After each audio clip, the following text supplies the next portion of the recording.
Spring has finally sprung, and before we head into the dog days of summer, we have a treat for all of you. Oh, treat. Cesar Millan made a name for himself as the dog whisperer. You know we love him. And now he is celebrating 20 years on television. Holy moly! He's doing that with the new season of his show, Cesar Millan, Better Human, Better Dog. We rescued 2 puppies. Okay. Boston Terriers. Okay. Although sweet and kind, I love them, they've been the bane of our existence. They have damaged everything in the house, absolutely everything. They've cost me over $20,000. Gee. Destructive behavior normally comes from lack of exercise or lack of rules, boundaries, limitations. Oh, interesting. Yeah. Okay. So what have you tried? So we've tried walking them because that sort of gets their energy out. Nothing seems to work. Okay. Yeah. I don't even know what else to do. All right. We can say we tried everything. Not everything. Oh, that's some hard truth right there. Not everything. I feel like I'm not going to like what he has to tell me. But listen, season 4 premieres tomorrow night, and Cesar is joining us now to talk about everything you're going to see. Please give a round of applause to Cesar Millan and his special guest, my son Louis.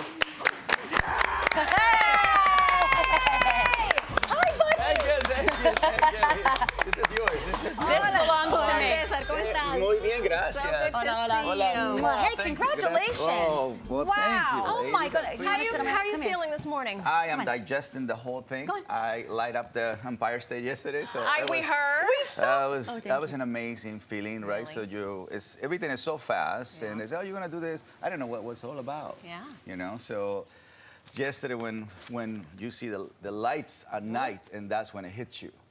You know, because it's just this monument in front of you, and then the meaning of it, the symbolism of it, and what it means to New York, and what it means to the whole entire world. So I'm still in shock.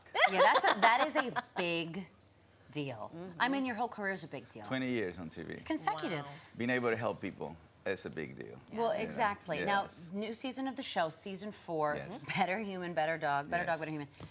What can we expect to see this Well, season? in the new episodes, you're going to see a matchmaking where I get to help people before they actually fall in love with the dog to see a dog from, the way I see it, energy first, Yes. position of the pack, the homework that you need to do before you give the affection. Because everybody, what they do most of the time is they fall in love with the dog and they just give affection. So they end up nurturing what the dog is already have developed. Right? So if you rescue a dog, they're going to have a little issues by the time that you rescue them. And so they end up nurturing that. And love is to nurture, calm surrender, happy-go-lucky. You saw it on the video. This lady rescued 2 Boston Terriers, and they destroyed the house because she felt sorry for them. Oh, you see, right, so feeling right. sorry when you're trying to help someone is not going to help because Doesn't it's not empower. an energy that empowers. Right. Calm, learning confident so much energy is already. an energy that empowers. That's right. Yeah. It sounds like through this model that you're talking about, you spend maybe more time training the humans than training the dogs? What is that? I am now spending more time. Yeah. I always say I train humans, rehabilitate dogs since the moment I started. So I haven't changed that. It's just now the network has seen that, yes, Cesar have to spend more time with the humans because it's not the dog. The dog is just reacting on your energy, your philosophy, your actions. They don't rationalize, they just react.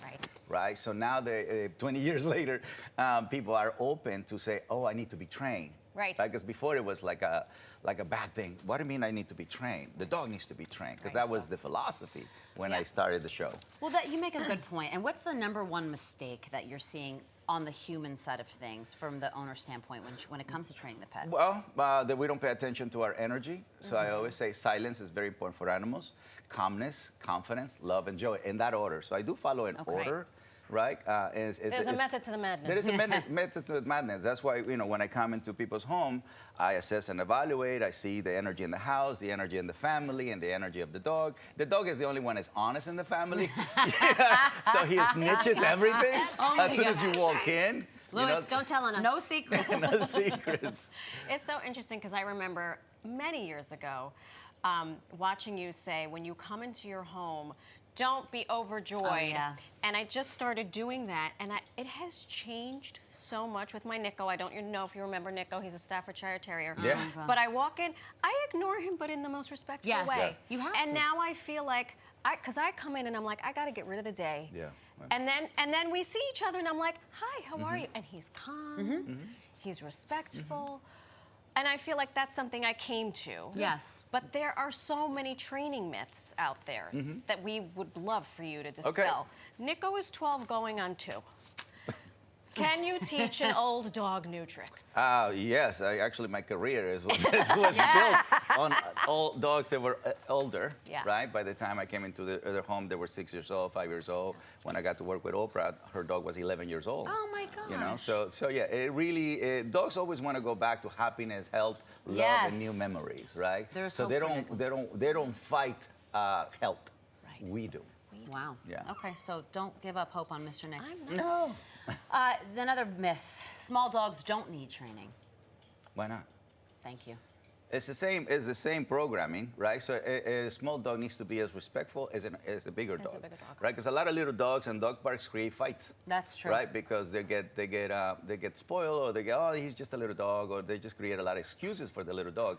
But then that little dog is creating the chaos. Oh wow! Right, and then when the German Shepherd or the Rottweiler or the bigger dog respond back to that invitation, that's right, and then they blame the big dog. So agreement is very important for everything, right? So all dogs have to practice the same rules, boundaries, limitations. I would like humans to do that as well. We do, we should, right? That's his next iteration of his show. It's slowly sneaking into it. You're sneaking it in there. Another myth is dogs know they do something wrong when they look guilty. Well, they wouldn't do it. They wouldn't do it if they know they did something wrong. You know, they just know that you are upset, but they have no idea why. So that's what's like, what's wrong with you? Yeah. Whatever, you know, whatever you're upset, I have no idea why you're upset. So it's when, you know, if the dog destroys the house, why? You know you did that, and the dog, what do I do? You gotta catch him in the moment. You gotta catch him in the moment. It's like a little toddler, you know. You gotta catch him in the moment, otherwise the toddler's like, what happened? Right. I don't know who spilled that. This is true. Yeah, they don't rationalize. So, you know, you can't really give them that much power because they can't rationalize. They can't put the two and two together. Otherwise, dogs will do whatever is good for you. Dogs will be humans. That's right. They will be good for you. If we rationalize and we don't actually change our bad habits, imagine the rest of the species. Right. Last myth. My dog doesn't like treats, so I can't train him or her. Everybody has a motivation, but if your dog doesn't like treats, and then you can let him fast, right? And so then the hunger comes up, and then of course they're going to be driven by food. But a lot of times when dogs don't like food or don't want food or don't want to be motivated by food, it's because they're not hungry. Right. You know, it's a lot. You know, dogs in America, they eat a lot. So. I was going to say, Nico is never not hungry. Not a problem with these guys. That's right. So toys and you know, food and then being with the pack is their motivation. So there's 3 motivations. Exactly. You know? I know, buddy. Can we talk about this? Yes. Please, yes. This is an extra help. This is an extra help that we created for people who are learning how to create the rules, boundaries, and limitations. 11 million dogs get lost in America every year. No. I know. And they get hit by a car. So the whole point of that for me is like, how do we help people who are learning to be the pack leader? Direction, protection, right? So as a father, I'm a father of 2 humans. Direction, protection, love.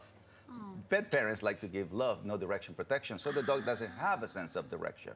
So then the boundaries and the rules, they don't know how to follow it.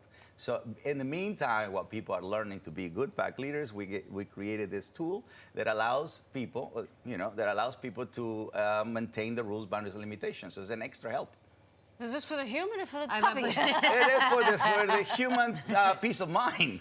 You know what I mean? Right. Because when you're around, the dog's supposed to behave really good. It's when you're not around, and most people are not around the dogs, you know? So the first time I saw the first technology with dogs, that's when Astro, you know, the Jetsons of the treadmill. So this is the next generation technology, so I get to be part of the future. That's right. I was a kid when I saw Astro. The future is now, that's I never seen a treadmill in my life when I was a kid in Mexico, you know, until I came to America and I said, okay, I saw a dog on a cartoon, on a treadmill, and now I get to be part of, you know, technology to help people. Right. We're going to try this out. You talked about the Empire State Building earlier. What does that mean for you, for your career, for all that you have accomplished? You are a household name. Yes. You've trained Oprah Winfrey's dog, for crying out loud. Really? I train Oprah. Yeah, and you train Oprah, exactly. And the woman not herself. many people can say that. No. Well, you know, it's the reward. I work really hard, you know, faith, hard work, passion, creativity for 20 years nonstop. I wasn't doing it to gain anything. It's just what I needed to give back to the world, right? So there's just, need that I had. I wanted to be the best dog trainer in the world. I came to America. After watching Lassie and Rin Tin Tin when I was a kid. Oh my And then I thought that every dog in America was like Lassie and Rin Tin Tin. And I said, oh, something is missing here. So let me help America. Ask not what the country can do for you, what can do for the country. So I took it to heart, and I started training humans. You know, first I learned English, and then I started teaching people. Are doing God's work. Yes, I did. And here's to at least the bare minimum, another 20 more. Thank you. Thank you. No, thank you, truly.